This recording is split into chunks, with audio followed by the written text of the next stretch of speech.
Deuteronomium, hoofstuk 18. Tussen die ander stamme van Israel sal daar geen erfgrond vir die Levitiese priesters of die res van die Levi-stam wees nie. Hulle moet van die 4 offers wat aan die Here behoort eet. Onder hulle volksgenote sal hulle geen erfgrond hê nie. Soos die Here beloof het, is hy hulle erfdeel. Daarvan wat die volk bring om te offer, of dit nou bees of kleinvee is, behoort die volgende aan die priesters: die blad, die wange en die maag. Die eerste deel van die koringoes, nuwe wyn, olyfolie en die skeersels van jou wol moet jy ook aan die priesters gee. Die stam van Levi is immers deur die Here jou God tussen al die ander stamme uitgekies om vir altyd in die naam van die Here te dien, van geslag tot geslag.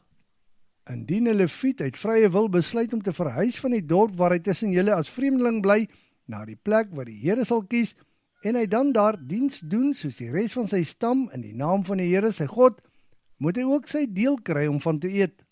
Dit maak nie saak hoeveel wins hy gemaak het uit die verkoop van sy familiebesit nie. Hy moet 'n gelyke aandeel kry. Jy mag nie die gruwelike gewoontes van die ander nasies aanleer wanneer jy kom in die land wat die Here jou God aan jou sal gee nie. Jou seun of jou dogter mag jy nie as 'n vuuroffer offer aan ander gode nie. Jy mag nie betrokke raak by waarsêery, towery of die lees van voortekens nie. Moenie beswerings maak nie. Moenie die geeste van die dooies oproep om raad te vra nie. Mense wat sulke dinge doen, is walglik vir die Here.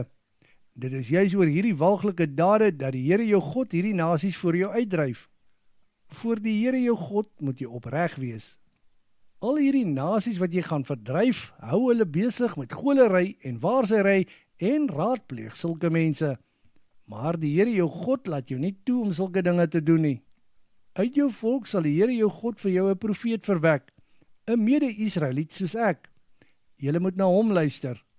Eintlik was dit jou versoek van die Here jou God die dag toe die vergadering by Horeb bymekaar gekom het en jy gesê het: langer kan ek nie luister na die stem van die Here my God nie, en ek kan ook nie bly kyk na hierdie geweldige vuur nie, want ek is bang ek gaan dood.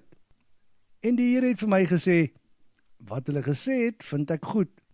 Uit hulle mede-Israeliete sal ek vir hulle 'n profeet verwek, en my woorde sal ek in sy mond lê, en hy sal aan hulle alles bekend maak wat ek hom beveel. Ek self sal rekenskap eis van elke man wat nie luister na wat hy in my naam verkondig nie.